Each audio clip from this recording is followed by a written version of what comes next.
Greetings, my name is Chamomile and this is an examination of the entire galaxy sector by sector. Today, we're talking about the Indrexu Sector in 12th Cerulean Spear Command. When the CIS capital sector, the Tion hegemony, surrendered to the Republic-turned-Empire, they were split into multiple sectors to weaken them politically, dividing the sector government a half-dozen ways in hopes that none of them would be able to agree on who was the proper successor to the old Tion hegemony, which would make it harder for them to plot future rebellion. It worked. 30 years later, when the Imperial remnants were collapsing throughout the 12th Cerulean Spear region of the galaxy, the Tion hegemony could have reunited into a single sector or a unified independent government, but they didn't. No one could agree on which sector governor would lead a newly reunified Tion hegemony.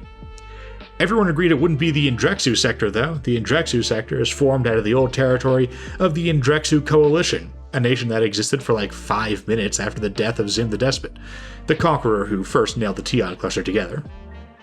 After uniting the Cronies world, the Tion cluster, Zim the Despot expanded his empire in all directions, most famously into regions like the Thanium worlds, the Kyrium reaches, and the legendary Queendom of Ranroon. Far Indrexu, as the region was known under Zim's reign, was basically just a couple of spare planets he nabbed to fill in the gaps between the Tion cluster and the Queendom of Ranroon in order to avoid any indefensible salient in his realm. After Zim's death, the Tion hegemony briefly split, but the Indrexu coalition fell in line with the Throne Worlds when they established the Tion hegemony as a successor to Zim's empire. The coalition was, as the name implies, an alliance of planetary governments with no single capital, so the official sector capital of Astaria was chosen because they're the sector's biggest starport, located along the Prolemian trade route near the very rim of the galaxy. Astaria is not even that densely populated of a planet. The Tion hegemony tried to be the core worlds of the Outer Rim, and you can see why they thought they could pull it off when you look at how many major worlds there are in sectors like the Cronies Mandate and Allied Tion, but Indrexu Sector is pretty sparsely populated even by general galactic standards, let alone the standards set by the Tion cluster.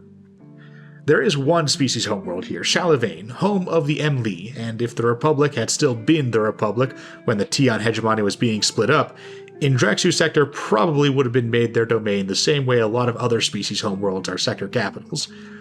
As it is, the Emlee were conquered by Zim and then, a few generations later, joined the Republic as part of the Tion hegemony. The Emlee were and are a warrior culture who won the respect of Zim despite how easily he rolled over them. Operating as Zim was, with most of the resources of the Tion cluster backing him up against just one planet, it wasn't exactly a fair fight. The Emlee led an uprising against the Galactic Empire after the destruction of the Death Star, drawing in human allies from across minor worlds in the sector like Endergad and Ankh-Klishor.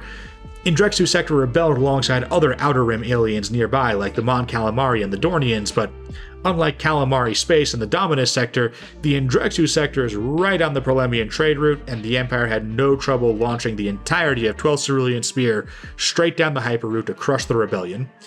The capital city of Shalivane, Kinshasa, was reduced to rubble by the Imperial counterattack, and all the rebel worlds in Indrexu Sector were resubjugated.